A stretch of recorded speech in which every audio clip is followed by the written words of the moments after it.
so we are asked to multiply this 12 times the complex number 9 minus 7i. So we'll first go ahead and I like to draw my distribution arrows. The 12 has two parts it's being multiplied to, the real part and the imaginary part. So we'll go ahead and break it down to each part respectively. That's 9, the 12 times 9. And then there's a minus sign right there. A positive times a negative is a negative. And 12 times 7i. Then we'll go ahead and just simplify this. That turns into, what is that? 90 plus 18 is 108. Minus 12 times 7 is 70 plus 14, 84. And we still have the I joining along. And that's it, simplified. Next, let's go ahead and have two complex numbers being multiplied. All right, let's go ahead and try this one. So we're gonna go ahead and I like to, and there's a couple different ways of thinking about it. So basically what's happening here is there's two parts here, there's two parts here. So everything in this one has to multiply to everything in this one. So that means the 5i is multiplying to the negative 3 and to the negative I. We also have the 1 multiplying to the negative 3 and 1 times negative I. This is more straightforward as a distribution, so mathematically this makes sense. Everything in this one has to multiply to everything in this one. Sometimes they also call it FOIL, first of each, outside of each, inside of each, last of each. That's FOIL, first, outside, inside, last. But what we do here a lot is, and it breaks it down into components that are easier to keep track of, is we're gonna do a multiplication rectangle. So on one side is one set of terms, 1, and then it's a plus 5i. On the other side of the rectangle is a negative 3 and a negative I. And then we're just gonna go ahead and multiply each part and fill in the cells here. So that's negative 3 times 1 is negative 3. Negative 3 times 5i is negative 15i. 1 times negative I is negative I.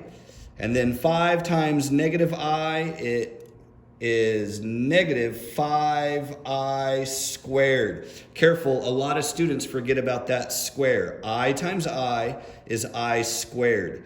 Now we need to do some simplifying. Just as a note, I like doing this because these two usually combine. And then I need to simplify this one right here. We're not supposed to have exponents on our I. So I'm going to simplify negative 5i squared. Sometimes it's good to kind of think about I is equal to negative 1 inside the square root sign. So I squared means I square both sides, which means it removes the radical. So this just becomes negative 1. Some of you will remember, and when you do this enough, it's easier to remember, I squared is equal to negative 1. We will now put this, and this was just for the I squared component. Sometimes it's nice to do side work. So that's my side work. And the I squared turned into negative 1. So this is now negative 5 times negative 1. And that's just that part right there, which is equal to 5. So basically what's happening is whenever you have an I squared, it does a opposite or a sign change on its coefficient. So I now put everything together. So we want our reals first. Remember, we want an A plus BI format. So our a's are real parts. There's a -3 real part, and then there's the -5. Well, let's just go ahead and use that 5 since I've simplified it. So that just turns into 5 right there. And that's the real part. And the other part is the imaginary. It looks like they're both negative, so that's a minus. And that's a 15i and a -1i. Let's simplify and combine like terms. That's a 2 minus 16i is what I get on this one. And then that finalizes it. Our last one for this lesson set is, let's see, let's do z1 is equal to -4i minus 6. And we want the discriminant. The discriminant is, I may be spelling it wrong, discriminant.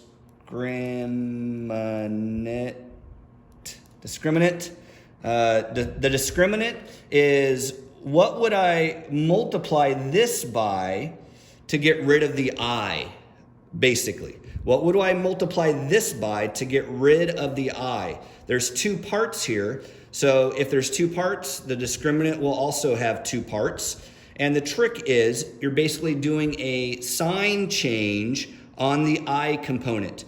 But already in this problem, they're being kind of tricky and they set it up in the wrong order. So it's usually good practice just to change the order so it's in a form that we're used to. -6 minus 4i. The less you do to twist your brain, the easier it becomes. So that's going to be easier to kind of deal with and to see it, to have a pattern. So the discriminant is just a sign change of the I component. In this case, it's of the second part. So the discriminant is just going to be, and they have that little bar above the variable to represent discriminant, and it's just a sign change of the second part. So -6 plus 4i. And looks like we got one more problem set here. Number 4. We're asked to divide 30 plus 20i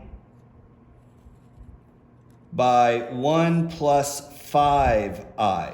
So we're being asked to divide these. Okay? So this is where you have to use the discriminant because in general, usually we don't like to have i's in our denominator. So almost always we want to simplify out of this. Same thing, a lot of times we don't like square roots or radicals in the denominator. We simplify out of it. So we're getting rid of i's in the bottom. How do we get rid of i's? We use the discriminant. So what we do is we multiply top and bottom by the discriminant. So I'm going to multiply by 1 minus 5i.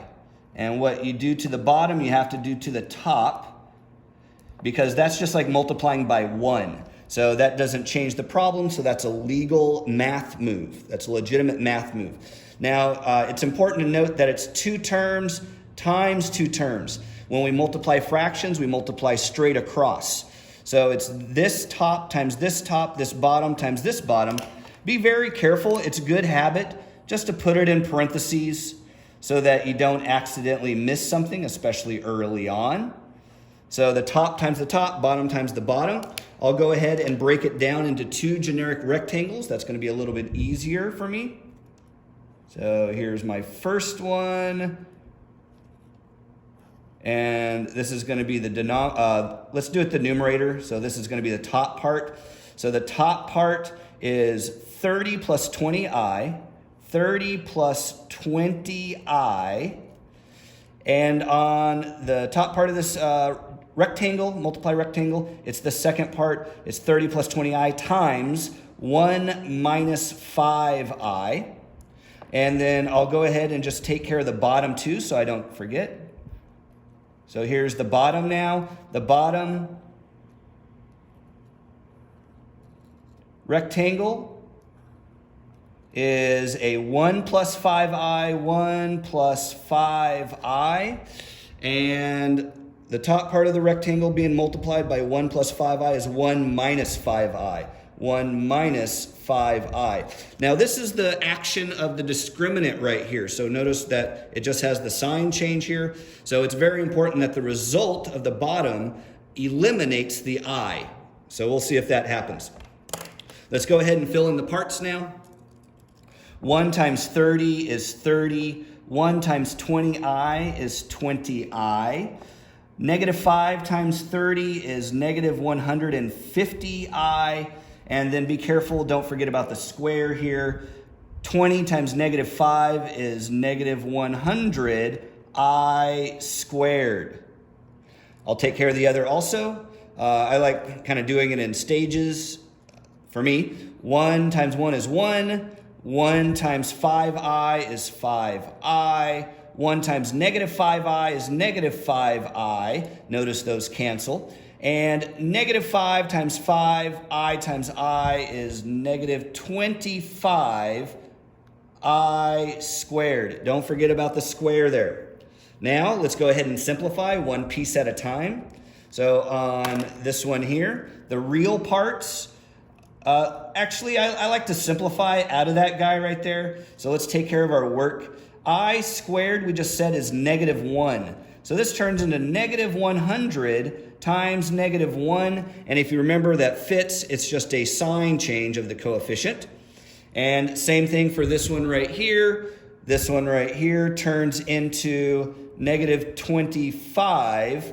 And I squared turns into negative 1. All right. Now we have enough kind of work to simplify these parts.